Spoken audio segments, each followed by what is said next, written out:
नमस्कार, India voice देख रहे हैं आप और मैं हूं आपके साथ शिवम दुबे। वक्त हो चला है रिपोर्टर लाइव का, जहां दिन भर की तमाम बड़ी खबरों की जानकारी देते हैं हमारे संवाददाता ग्राउंड जीरो से। मगर सबसे पहले हम बात करेंगे चुनाव की। आपको बता दें कि 2024 के चुनाव की तैयारियां तेज हो गई हैं और दूसरी बार उत्तराखंड के दौरे पर प्रधानमंत्री मोदी पहुंचे। इस खबर पर ज्यादा जानकारी दे रहे हैं विस्तार से हमारे संवाददाता तुषार गुप्ता। नरेंद्र मोदी का आज उत्तराखंड दौरा काफ़ी सफल रहा है। कई बातें उन्होंने विपक्ष के लिए बोली और साथ साथ 10 सालों का जो काम है वो लोग जनता के सामने रखा। आप देख सकते हैं अभी कुछ देर पहले ही प्रधानमंत्री नरेंद्र मोदी यहाँ से निकले हैं। करीब 1 लाख से अधिक जो लोग थे, जो तीनों लोकसभा सीट से आए थे, टिहरी, पौड़ी और हरिद्वार लोकसभा सीटों से। यहाँ पर जो जमावड़ा है लोगों का मोदी को देखने के लिए, वो यहाँ पर पहुँचा था।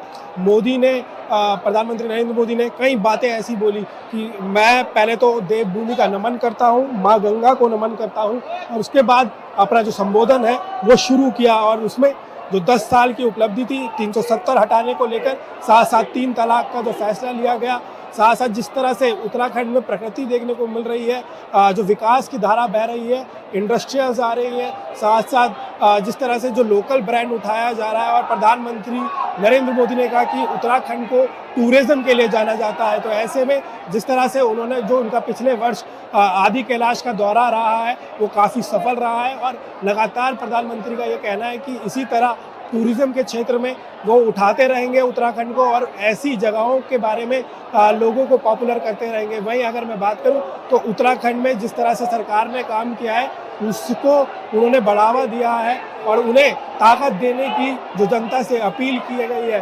साथ साथ उन्होंने लोगों से अपील की है कि वो जन जन तक जाएं, लोगों तक जाएं और ये बात करें कि प्रधानमंत्री नरेंद्र मोदी ऋषिकेश आए थे और उनको उनका राम राम करें और प्रचंड जो जीत की बात भारतीय जनता पार्टी कर रही है वो उनकी झोली में दें। तो कहीं ना कहीं आज जो प्रधानमंत्री नरेंद्र मोदी की जो रैली रही है काफ़ी सफल रही है और उसके तहत जो कार्यकर्ता रहे प्रधानमंत्री नरेंद्र मोदी के साथ, जो सीएम पुष्कर सिंह धामी है, साथ साथ जो कैबिनेट मंत्री है, उन्होंने इस कार्यक्रम को सफल बनाने में अपना दमखम छोड़ा।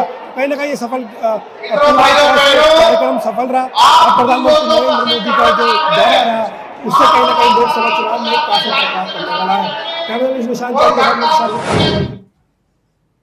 उत्तराखंड के दौरे पर कांग्रेस की प्रदेश प्रभारी कुमारी शैलजा पहुंची हुई हैं। इस खबर पर ज्यादा जानकारी दे रहे हैं हमारे संवाददाता अभय कैंतुरा। लोकसभा चुनाव के लिए 19 अप्रैल को मतदान होना है। ऐसे में जब दिन कम बचे हैं, सिर्फ मात्र 8 दिन बचे हैं, तो उसके लिए कांग्रेस की तैयारियों को परखने के लिए कांग्रेस की प्रदेश प्रभारी कुमारी शैलजा उत्तराखंड में पहुंची है।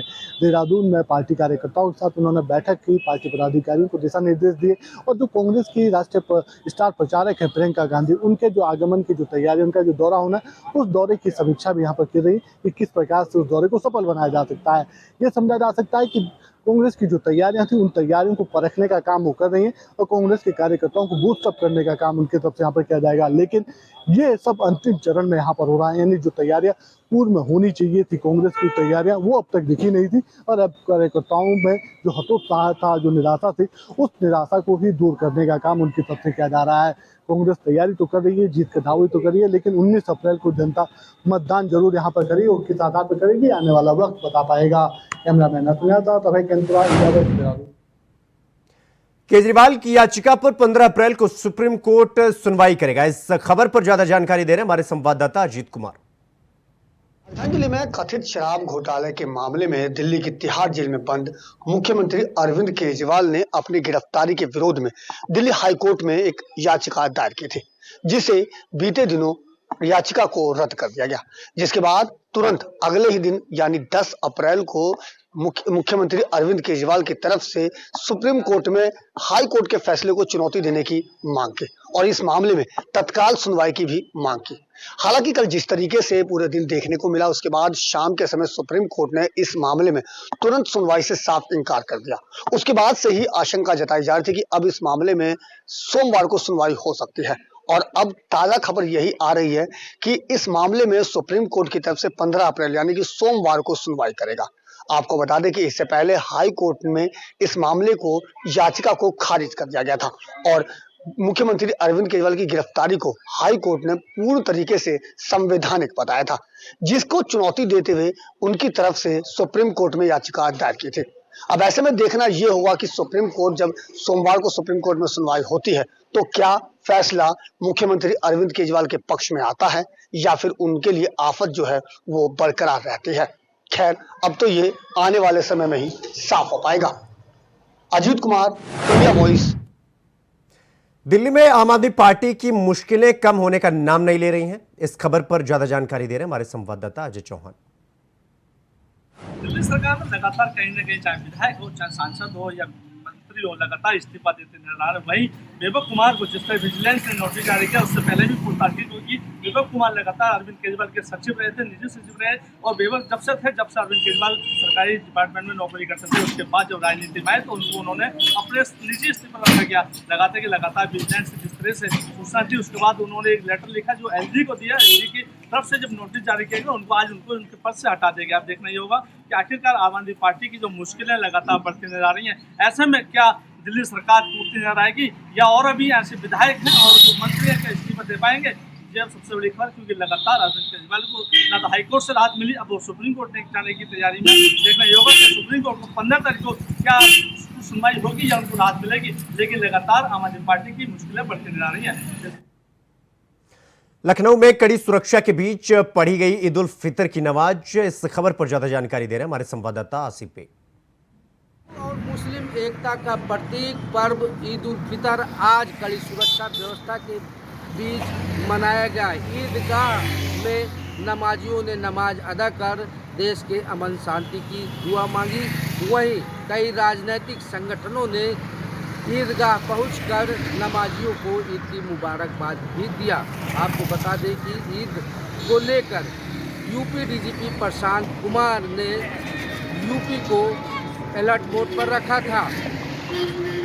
ईदगाह और मस्जिदों के बाहर सुरक्षा के पुख्ता इंतजाम भी किए गए थे। ड्रोन कैमरों से ईदगाह और नमाज पर पैनी नजर रखी जा रही थी। आज ईद का पर्व पूरे हर्षोल्लास और शांतिपूर्ण ढंग से संपन्न कराया गया। राजधानी लखनऊ में सपा प्रमुख अखिलेश यादव, डिप्टी सीएम ब्रजेश पाठक और मंत्री दानिश आज़ाद ने ईदगाह पहुंचकर मुस्लिम को बधाई दिया। फिलहाल ईद को त्यौहार को लेकर जिस तरह से सुरक्षा व्यवस्था पूरी तरह से पुख्ता रही, इससे पूरी तरह से पूरे यूपी भर में शांति व्यवस्था भी कायम रही और शांतिपूर्ण नमाज भी अदा की गई। ईद को लेकर मैनपुरी पहुंची सपा प्रत्याशी डिंपल यादव। इस खबर पर ज्यादा जानकारी दे रहे हैं हमारे संवाददाता मुकेश कुमार।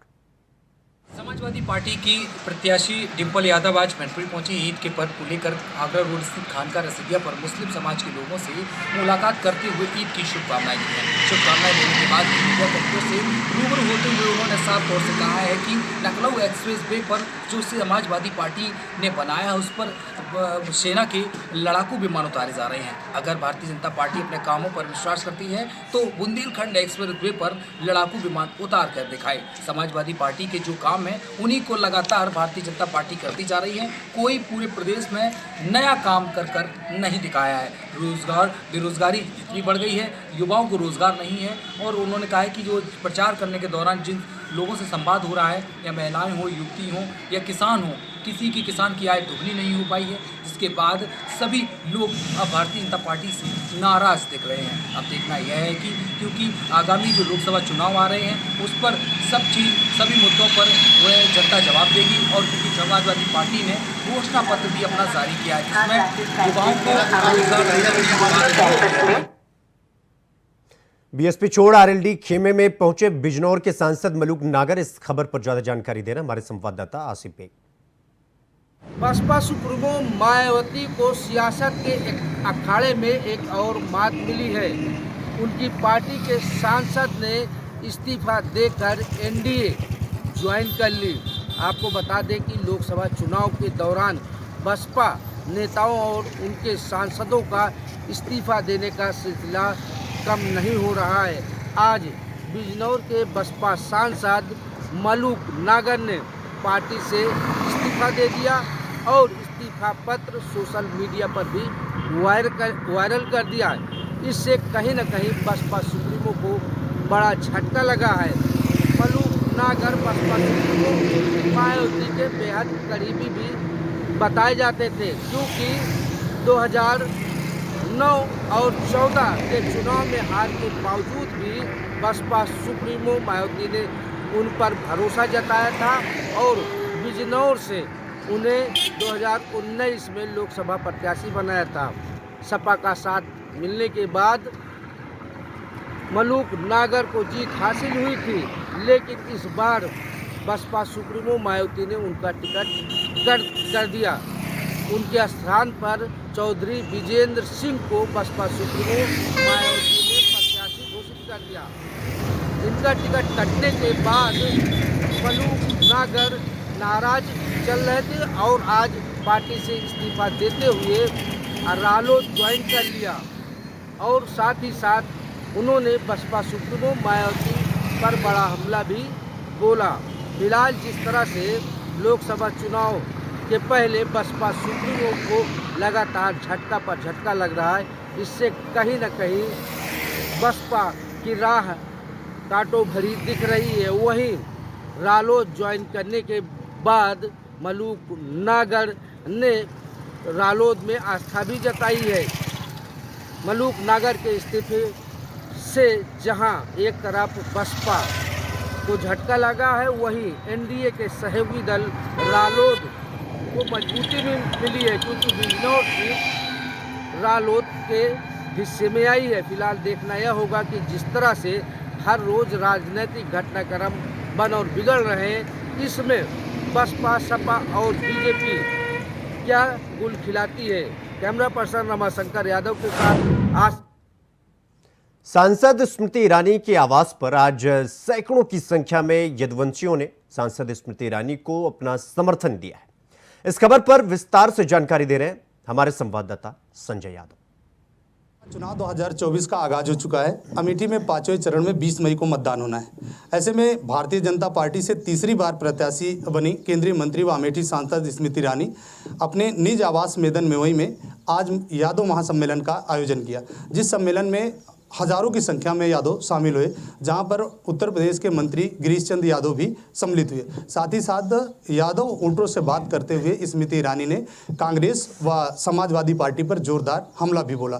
साथ ही साथ आपको बता दें कि संसदीय क्षेत्र में आज उनके दौरे का चौथा दिन है और जहां आधा दर्जन से अधिक कार्यक्रमों में हिस्सा ले रही हैं। Sanjay Kumar Yadav, India voice, Amethi. जैसे जैसे मतदान की तारीख नजदीक आती जा रही है, राजनीतिक पार्टियां अपनी मर्यादाओं को लांघती हुई दिख रही हैं। क्या है पूरा मामला, क्या खबर क्या है, बता रहे हमारे संवाददाता मनोज शुक्ला।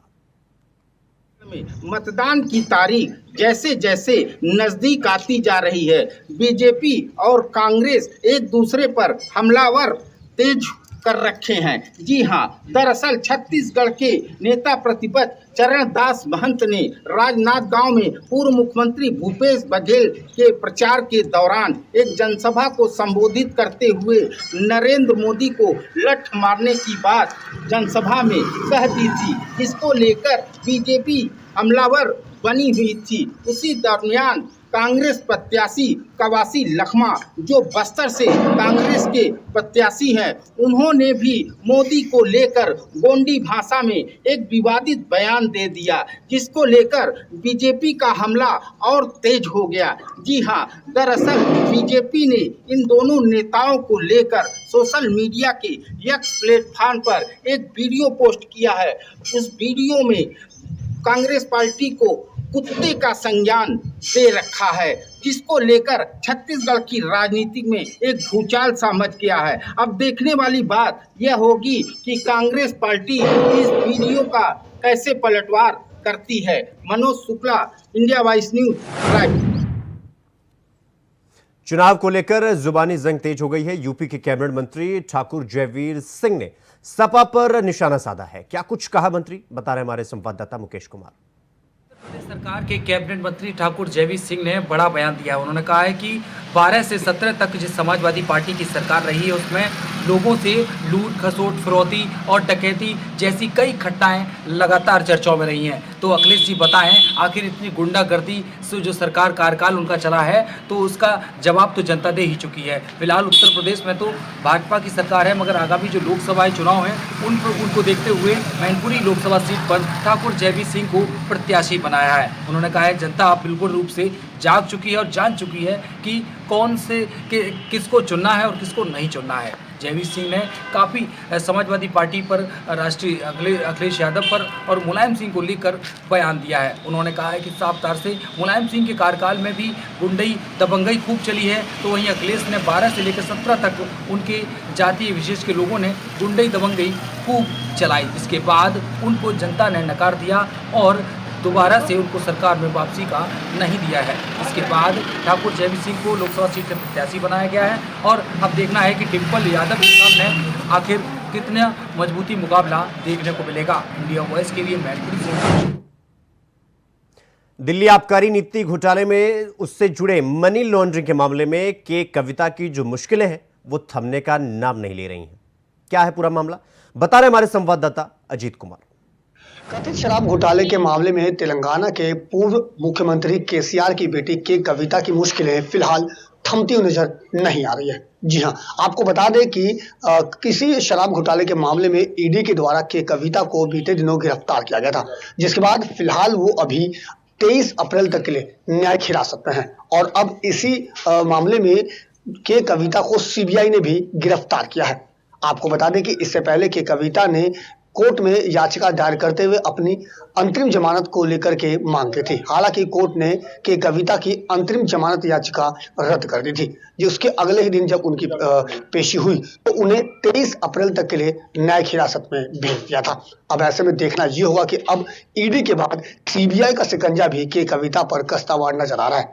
लिहाजा देखना साफ होगा कि आने वाले दिनों में के कविता की मुश्किलें क्या थमती है या फिर और बढ़ती है। खैर अब तो ये आने वाला समय ही बताएगा, लेकिन जिस तरीके से ईडी के बाद सीबीआई का शिकंजा के कविता पर वो साफ तौर पर बता रहा है कि के कविता की मुश्किलें फिलहाल थमने वाली नहीं है।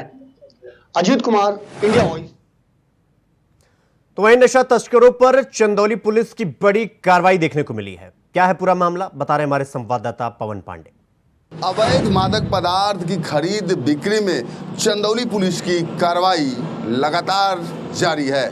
इसी क्रम में आज थाना सकलडीहा पुलिस को बड़ी कामयाबी मिली है। आपको बता दें कि 228 बोतल में 171 लीटर अवैध अंग्रेजी शराब बरामद किया है। साथ ही एक लग्जरी वाहन भी सकलडीहा पुलिस ने बरामद किया है, जिसकी अनुमानित कीमत 18 लाख रुपए बताई जा रही है। आपको बता दें कि ये अवैध शराब की खेप हरियाणा से बिहार को लेकर के ये शराब तस्कर जा रहे थे, जिसमें 2 शराब तस्कर को भी सकलडीहा पुलिस ने गिरफ्तार किया है।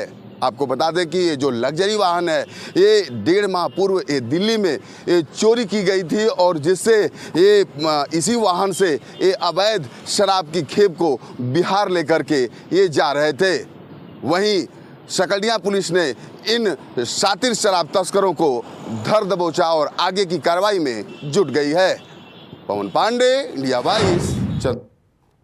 हरियाणा के महेंद्रगढ़ स्कूल बस जो है वो हादसे का शिकार हो गई। इस खबर पर संपूर्ण जानकारी दे रहे हमारे संवाददाता संदीप शर्मा।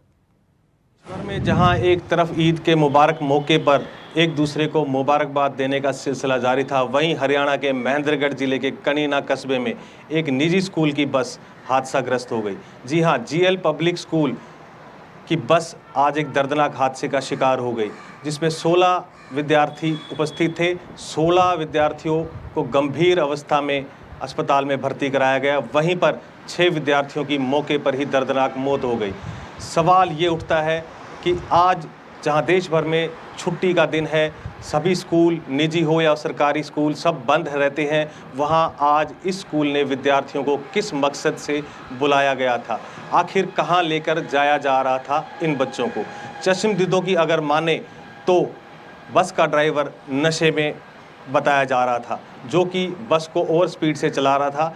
ओवरटेक के दौरान बस संतुलन खो बैठी और बस सड़क के बीचों बीच पलट गई, जिसमें चीख पुकार के साथ विद्यार्थियों की 6 विद्यार्थियों की मौके पर ही मौत हो गई। आनन फानन में प्रशासन ने विद्यार्थियों को रेवाड़ी के निजी अस्पताल में भर्ती कराया, जहां तमाम प्रशासन के अधिकारी, पुलिस अधिकारी और राजनीतिक नेता और मंत्री मौके पर हालचाल जानने के लिए उपस्थित हुए। लेकिन सवाल ये उठता है, कहां और किसकी ये लापरवाही थी। कैमरामैन शेखर के साथ संदीप शर्मा, मीडिया। लोकसभा चुनाव को लेकर यूपी के मुजफ्फरनगर की सीट पर गहमागहमी मची हुई है। इस खबर पर ज्यादा जानकारी दे रहे हमारे संवाददाता रमन मिश्रा। 2024 लोकसभा चुनाव को लेकर होने वाले मतदान से पहले भाजपा हाईकमान नाराज जनता को मनाने की हर जुगत में लगा हुआ है, लेकिन इस दौरान यूपी की मुजफ्फरनगर लोकसभा सीट पर लोकसभा प्रत्याशी संजीव बाल्यान और संगीत सोम के बीच में जो खटास की चीज खबरें और बयान सामने आए, उसके बाद से भाजपा की टेंशन बढ़ी हुई है। आपको बता दें कि संजीव बाल्यान जो कि प्रत्याशी हैं वहां से, और संगीत सोम जो उस जिले के और उस इलाके के फायर ब्रांड और बड़े नेता माने जाते हैं, दोनों के बीच काफ़ी दिनों से मनमुटाव और तनाव चल रहा है। संगीत सोम जो कि लोकसभा का टिकट भी मांग रहे थे, लेकिन टिकट एक बार फिर संजीव बाल्यान को मिला। ऐसे में तनाव और ज़्यादा बढ़ गया था। दोनों के समर्थकों के बीच में भी बातें खटास वाली हो रही थी, लेकिन दोनों की खटास की बातें बड़े लेवल पर जब सामने आई, जब मुख्यमंत्री योगी आदित्यनाथ की रैली मुजफ्फरनगर की सरदना विधानसभा में हुई। आपको बता दें कि सरदना विधानसभा से ही संगीत सोम 2 बार विधायक थे, हालांकि 2022 में वो चुनाव हार गए। जब वह मंच पर गए संगीत सोम, तो उन्होंने सिर्फ सीएम योगी का नाम लेते हुए धन्यवाद कहा और बाकी लोकसभा प्रत्याशी संजीव बाल्यान का नाम तक नहीं लिया। और रैली के बाद में जब संगीत सोम से सवाल पूछे गए तो उन्होंने कहा कि जो भी नाराजगी है क्षेत्र में, उसका सवाल जाके संजीव बाल्यान से पूछिए। इतना ही नहीं, संगीत सोम ने ये भी कहा कि वह संजीव बाल्यान का नहीं बल्कि भाजपा का प्रचार, कमल फूल का प्रचार कर रहे हैं। साथ में जो मुजफ्फरनगर का एक 24 इलाका बताया जाता है, जहाँ पे क्षत्रिय वोटों की जनसंख्या बहुत ज़्यादा है, ऐसे में संगीत सोम ने कहा कि 24 ही करेगा, अच्छी जगह पर वोट देगा। आपको बता दें कि संगीत सोम क्षत्रिय समाज से आते हैं और संजीव बाल्यान के टिकट को लेकर क्षत्रिय समाज में बड़ी नाराजगी है। ऐसे में अगर संगीत सोम और दोनों के बीच में खटास बनी रहती है तो मुजफ्फरनगर लोकसभा सीट पर भाजपा को काफ़ी डैमेज हो सकता है। वहीं संगीत सोम के जवाब पर संजीव बाल्यान ने एक बयान देते हुए कहा कि आदमी की अगर नाराजगी है तो वह खुद व्यक्त करे, पूरे जाति, पूरे समाज और पूरे वर्ग का ठेका ना ले। ऐसे में भाजपा दोनों की खटास और दोनों के तनाव को कम करने के लिए अपने बड़े नेताओं को लगा दिया है। अगर बात नहीं बन पाती है तो भाजपा को बड़ा नुकसान होगा, और अगर बात बन जाती है तो भाजपा के लिए बड़ी जीत होगी। कैमरामैन रमाशंकर यादव के साथ रमन मिश्रा, इंडिया वॉइस। तो वहीं दुर्ग भिलाई में एसीबी की टीम ने 2 बड़े शराब कारोबारियों के यहां छापा मारा है। इस खबर पर ज्यादा जानकारी दे रहे हमारे संवाददाता श्रीकांत दास। फिर से दुर्ग भिलाई में ईओडब्ल्यू और एसीबी की टीम पहुंच चुकी है। सवेरे तड़के ही यहां पर नेहरू नगर और खुर्सीपार में लगभग दर्जन भर ईओडब्ल्यू और एसीबी की टीम रेड करती है। खुर्सीपार में पप्पू बंसल शराब कारोबारी, उनके यहाँ रेड होती है, और नेहरू नगर में विजय भाटिया, जो कि आप पीछे देख रहे होंगे बंगला जो इस तरफ है, वहाँ पे रेड करती है एसीबी की टीम। कहीं ना कहीं पूरी कहानी ईडी की जो अभी चार्जशीट जो कैंसिल हुई, खारिज हुई है सुप्रीम कोर्ट से, उसके तहत देखा जा रहा है। आपको बताना चाहेंगे कि जो पप्पू बंसल और विजय भाटिया है, पूर्व कांग्रेस सरकार में भूपेश बघेल के काफ़ी करीबी दोनों माने जाते थे। दोनों ही शराब कारोबारी के बड़े कारोबारी हैं। आपको बताना चाहेंगे कि एसीबी की टीम की जो खबर थी शायद। रिपोर्टर लाइव में फिलहाल अभी के लिए बस इतना ही। देश और दुनिया की तमाम बड़ी खबरों को देखने के लिए देखते रहिए इंडिया वॉइस। नमस्कार।